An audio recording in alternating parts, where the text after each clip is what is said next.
Hello, स्वागत है आप सभी का फिर से एक बार द माइनस प्लस पे। आज के वीडियो में हम लोग बात करेंगे, जो पिछली वीडियो थी उससे आगे की बातें करेंगे। उस वीडियो में हम लोगों ने देखा था कि जो डेसिमल है, जो दशमलव है, वो तीन प्रकार के होते हैं। मतलब तीन प्रकार के होते हैं। एक होता है टर्मिनेटिंग, जो कुछ दशमलव के कुछ डिजिट बाद वो टर्मिनेट हो जाता है, खत्म हो जाता है, मतलब पूरा पूरा डिवाइड होके वो खत्म हो जाता है। एक ऐसा डेसिमल होता है जिसमें कोई भी डिजिट, एक डिजिट, दो डिजिट, तीन, चार, कितना भी, वो रिपीट होते रहता है। जैसे 1.3333 इनफाइनाइट बार, या 1.252525, इसमें 25 रिपीट कर रहा है इनफाइनाइट बार। इस तरह के डेसिमल होते हैं। कुछ ऐसा डेसिमल होता है जिसमें ना तो वो टर्मिनेट होता है ना ही रिपीट होता है, वो इरेशनल नंबर की कैटेगरी में आ जाता है। तो पहले वाला जो दो कैटेगरी है, जैसा कि एक टर्मिनेट डेसिमल, जो कुछ दशमलव की कुछ कुछ डिजिट बाद खत्म हो जाए, पूरा पूरा डिवाइड होके, तो वो, और एक ऐसा जिसमें कोई डिजिट बार बार रिपीट कर रहा हो, ये दोनों रेशनल नंबर की कैटेगरी में आता है। अब जो रेशनल नंबर है उसको हम लोग p बाई क्यू के फॉर्म में लिख सकते हैं। p बाई क्यू के फॉर्म में लिख सकते हैं, जहाँ p और q दोनों ही इंटीजर्स हैं, पूर्णांक हैं, और q जीरो नहीं होगा। इस बारे में हम लोगों ने पिछले वीडियो में देखा था। आज हम आपको बताएंगे कि जो, देखिए, इस तरह के 1.333 इनफाइनाइट बार, या 1.252525 इनफाइनाइट बार, या मान लीजिए 7.2414141 इनफाइनाइट बार। तो इस तरह के जो डेसिमल है, इसमें 41 जो है वो रिपीट कर रहा है। देख लीजिए, इसमें 252525 रिपीट कर रहा है, इसमें 3 रिपीट कर रहा है। मान लीजिए 4.278 278 278, इसमें 278 बार बार रिपीट कर रहा है। तो इस तरह के जो डेसिमल हैं उसको, ये भी रैशनल नंबर है, परिमेय संख्या है। तो अगर ये रैशनल नंबर है तो इसको p बाई क्यू के फॉर्म में लिखा जा सकता है। तो इसको p बाई क्यू के फॉर्म में कैसे लिखेंगे, आज के वीडियो में इसी पर हम बात करेंगे। हम आपको तीन तरह के एग्जाम्पल सॉल्व करके अभी दिखा रहे हैं। एक तो देखिए ऐसा, ये सॉल्व करना हम आपको बताएंगे। उसके बाद मान लीजिए इसमें एक डिजिट रिपीट कर रहा है, तब क्या करेंगे। अगर दो डिजिट रिपीट कर रहा है तब क्या करेंगे, ये हम आपको बता देंगे। तीन डिजिट कर रहा है तब, चार, पाँच, कितना भी कर रहा हो, एक हम आपको ये बता देंगे। मान लीजिए देखिए, डेसिमल के बाद एक ऐसा डिजिट है जो रिपीट नहीं कर रहा है, जैसे ये दो जो है वो रिपीट नहीं कर रहा, इसके बाद, इस 2 के बाद 414141 रिपीट कर रहा है। तो ऐसा होगा, तो इसको कैसे सॉल्व करेंगे हम, एक ये बताएंगे, ये बताएंगे, और इस तरह का बताएंगे। इसमें ऐसा भी हो सकता है, मान लीजिए 4.27828282, इस तरह का अगर हो। देखिए, डेसिमल के बाद दो ऐसा डिजिट है जो रिपीट नहीं कर रहा है, उसके बाद 828282 ये रिपीट कर रहा है। तो इस तरह की कैटेगरी का हम बता दे रहे हैं, ये बता देंगे, ये और ये तीनों तरह का बता देंगे, तो आपसे सारा का सारा बन जाएगा। तो चलिए पहला एग्जाम्पल हम आपको सॉल्व करके बताते हैं। उसके बाद ये पहला एग्जाम्पल आप देखिए, इसमें क्या है, 1.3 और 3 पर रेकरिंग है। ये जो ऊपर में आप देख रहे हो इस तरह का डैश, इसको रेकरिंग बोलते हैं, और इसका मतलब होता है कि जिस पर रेकरिंग है वो इनफाइनाइट बार रिपीट कर रहा है। इसको इस तरह से भी हम लिख सकते हैं कि 1.3333 डैश डैश डैश। तो इसका मतलब हुआ कि 3 बार बार रिपीट कर रहा है। ठीक है, अब देखिए इसको p बाई क्यू के फॉर्म में, मतलब फ्रैक्शन के फॉर्म में, भिन्न के रूप में कैसे लिखेंगे वो देखिए। यही तरीका आज के वीडियो में हम आपको बताएंगे। सबसे पहले क्या करते हैं, मान लेते हैं, let y is equal to y, मान लेते हैं ये जो है इसको y मान लेते हैं। y बराबर कितना, 1.333 डैश डैश डैश, इसको इक्वेशन 1 मान लेते हैं। सबसे पहले क्या करते हैं, जिसको p बाई क्यू के फॉर्म में लिखना है उसको y मान लेते हैं। y, x, y, z, abc कुछ भी मान लेते हैं, हम y मान लिए। y is equal to 1.333। ठीक है, अब देखिए इसको क्या करना है। अब आपको ध्यान देना है कि कितना डिजिट रिपीट कर रहा है, कितना डिजिट, कितना अंक। तो देखिए इसमें जो है 3 रिपीट कर रहा है, केवल 3। एक ही अंक है जो बार बार रिपीट कर रहा है, एक ही अंक है। जैसे देखिए, अगर 4.252525 होता तो इसमें 2 अंक रिपीट कर रहा है, मतलब 2 और 5, 2 अंक बार बार रिपीट कर रहा है। यहाँ पे कितना अंक रिपीट कर रहा है, 1 अंक। तो 1 अंक रिपीट करेगा तो 10 से गुना करेंगे दोनों साइड। दोनों साइड करने का मतलब बराबर की इस तरफ भी, बराबर की इस तरफ भी। अगर 2 अंक रिपीट करेगा तो 100 से गुना करेंगे। 3 अंक रिपीट करेगा तो 1000 से गुना करेंगे, 4 अंक रिपीट करेगा तो 10,000 से गुना करेंगे। मतलब 1 अंक करेगा तो 10 से, 2 अंक करेगा तो 100 से, मतलब जितना अंक रिपीट करता है 1 पर उतना 0 देके दोनों साइड गुना करना है। यहाँ पर 1 अंक रिपीट कर रहा है, दोनों साइड 10 से गुना करेंगे, दोनों तरफ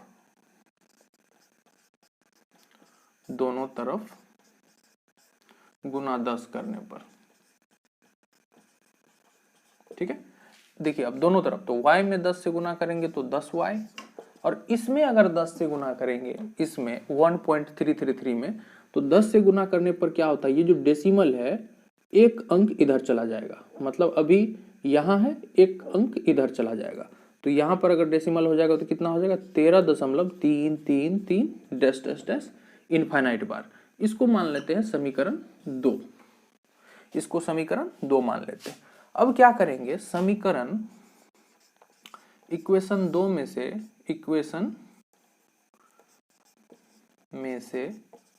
इक्वेशन 1 को घटाने पर,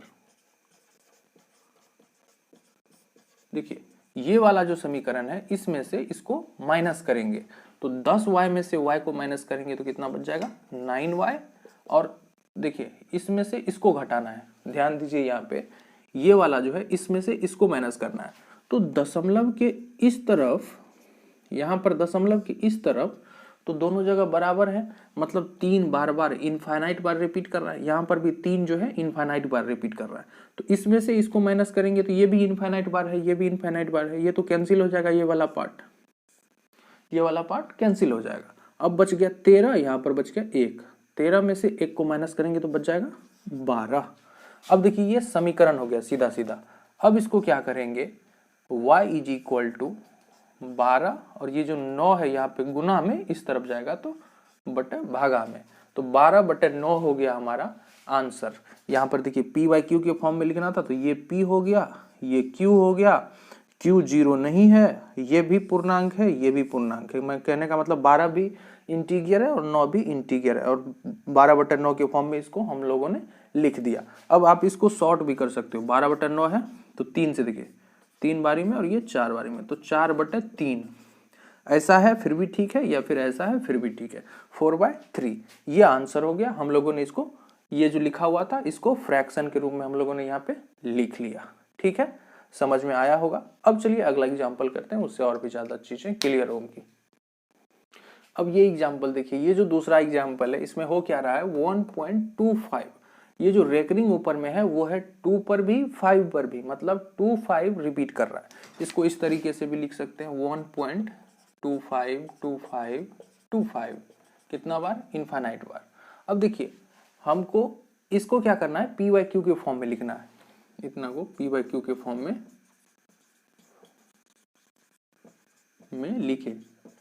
क्वेश्चन ये है अपना, इसको पी वाई क्यू के फॉर्म में लिखना है। ठीक है, कैसे लिखेंगे, सबसे पहले हम लोग मान लेते हैं y इज इक्वल टू ये जो दिया गया है इसी को 1.252525, और इसको मान लेते हैं समीकरण 1 यानी कि इक्वेशन 1।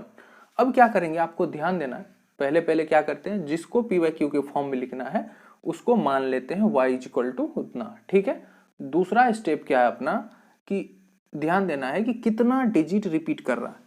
यहाँ पे 2 डिजिट है जो रिपीट कर रहा है, 2 अंक रिपीट कर रहा है, 2 अंक रिपीट करेगा तो 100 से गुना करेंगे दोनों तरफ क्या करेंगे, 100 से गुना करेंगे, गुना 100 करने पर। ठीक है, इस तरफ 100 से गुना करेंगे अगर y में तो 100y, और इसमें अगर 100 से गुना करेंगे, ध्यान दीजिए पिछला एग्जाम्पल था उसमें 10 से गुना किए थे तो 0.1 डिजिट आगे बढ़ा था, 100 से गुना करेंगे तो 0.2 डिजिट आगे बढ़ जाएगा, मतलब यहाँ है 0.1, 2 डिजिट आगे बढ़ के यहाँ आ जाएगा, कितना हो जाएगा 125.2525 डैश डैश डैश। इसको मान लेंगे समीकरण 2। ठीक है, अब इसको समीकरण 2 मान लिए।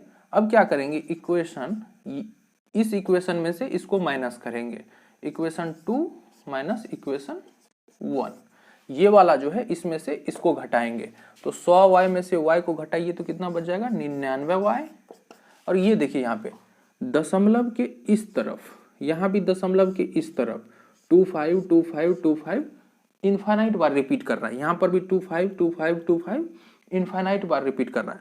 तो इसमें से इसको घटाएंगे तो ये वाला पार्ट तो कैंसिल हो जाएगा, बच कितना जाएगा, यहाँ पे 125 और यहाँ पे 1, 125 में से 1 को घटा दीजिए तो 124। ठीक है, अब देखिए क्या करेंगे, ये समीकरण बन गया y इज इक्वल टू 124/99। तो ये हो गया p, ये हो गया q, p बाई क्यू के फॉर्म में हम लोगों ने लिख दिया, ये आंसर हो गया। तो बहुत ही आसान है। अगर यहाँ पे 3 डिजिट रिपीट करता तो 1000 से दोनों तरफ गुना करते हैं, दोनों तरफ यहाँ पे 100 से गुना किए। अगर 3 डिजिट रिपीट करता तो 1000 से गुना करते, 4 डिजिट रिपीट करता 10,000 से गुना करते हैं। इस तरह से आगे बढ़ते जाते हैं। अब चलिए हम तीसरा एग्जाम्पल बताते हैं, जिसमें क्या होता है, दशमलव के बाद कुछ डिजिट, 1 डिजिट 2 डिजिट 3 जो रिपीट नहीं करता उसके बाद रिपीट करता है। देख लीजिए एग्जाम्पल समझ में आएगा। अब ध्यान दीजिए तीसरा जो एग्जाम्पल है उसमें ये देखिए 1.341, ये जो रेकरिंग है ऊपर में वो किस पे है, 4 पे है, 1 पे है, मतलब 4141 रिपीट कर रहा है इनफाइनाइट बार।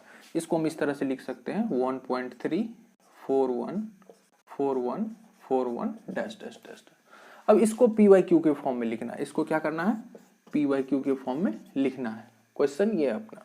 सबसे पहले क्या करते हैं हम लोग, मानते हैं let y is equal to, मान लेते हैं हम लोग पहले, सबसे पहले हम लोग मान लेते हैं y इज इक्वल टू, जिसको पी वाई क्यू के फॉर्म में लिखना है उसको 1.34141 डैश डैश डैश, इसको इक्वेशन 1 मानते हैं। अब ध्यान दीजिए पिछला जो 2 एग्जाम्पल था उससे ये थोड़ा अलग है। अलग क्यों है, क्योंकि उसमें क्या होता था, दशमलव के बाद रिपीट करने लगता था। यहाँ पर क्या है, दशमलव के बाद एक ऐसा डिजिट है जो रिपीट नहीं कर रहा है, उसके बाद रिपीट कर रहा है। ठीक है, तो यहाँ पर एक ऐसा डिजिट है जो रिपीट नहीं कर रहा है, लेकिन क्वेश्चन में यहाँ पे कभी कभी एक डिजिट होगा जो रिपीट नहीं करेगा, कभी 2, कभी 3, कभी 4, कुछ भी हो सकता है। यहाँ पे अभी इस एग्जाम्पल में एक ऐसा डिजिट है जो रिपीट नहीं कर रहा है दशमलव के बाद, उसके बाद रिपीट कर रहा है। तो यहाँ पर क्या करेंगे वो देखिए। सबसे पहले दशमलव को यहाँ से यहाँ ले जाना है, जो रिपीट नहीं कर रहा है इस तरफ।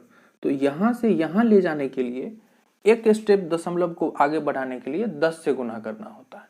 देखेंगे कि कितना डिजिट है जो रिपीट नहीं कर रहा है। तो एक डिजिट रिपीट नहीं कर रहा है, तो एक डिजिट के लिए हम लोग 10 से गुना करते हैं। तो दोनों तरफ 10 से गुना कीजिए, दोनों तरफ गुना 10 करने पर ये थोड़ा अलग है।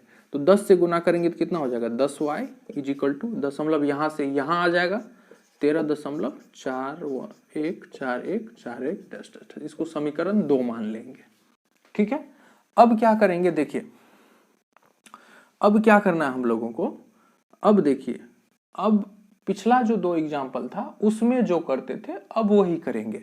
दशमलव के बाद कितना डिजिट है जो रिपीट कर रहा है, 2 डिजिट रिपीट कर रहा है। 2 डिजिट रिपीट कर रहा है तो 100 से गुना करेंगे दोनों तरफ, फिर से गुना 100 करने पर दोनों तरफ याद रहे, दोनों तरफ। अब इस तरफ भी 100 से गुना करेंगे तो 10y है, इसमें 100 से गुना करेंगे तो 1000y हो जाएगा। और इसमें अगर 100 से गुना करेंगे तो 100 से गुना करेंगे तो दशमलव 2 डिजिट इधर जाएगा। 100 से गुना करेंगे तो दशमलव देखिए पहला डिजिट दूसरा यहाँ आ जाएगा। यहाँ पर लिखिए 1341.4141 डैश डैश डैश। इसको इक्वेशन 3 मान लीजिए।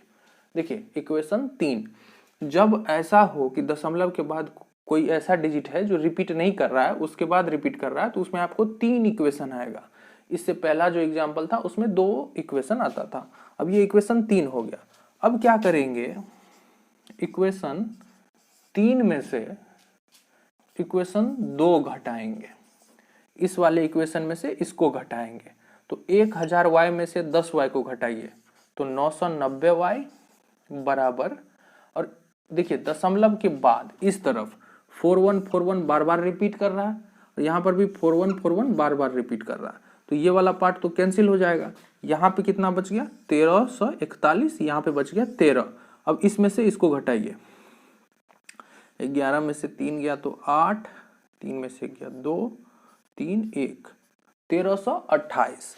अब ये समीकरण बन गया। अब क्या करेंगे, y इज इक्वल टू 1328/990।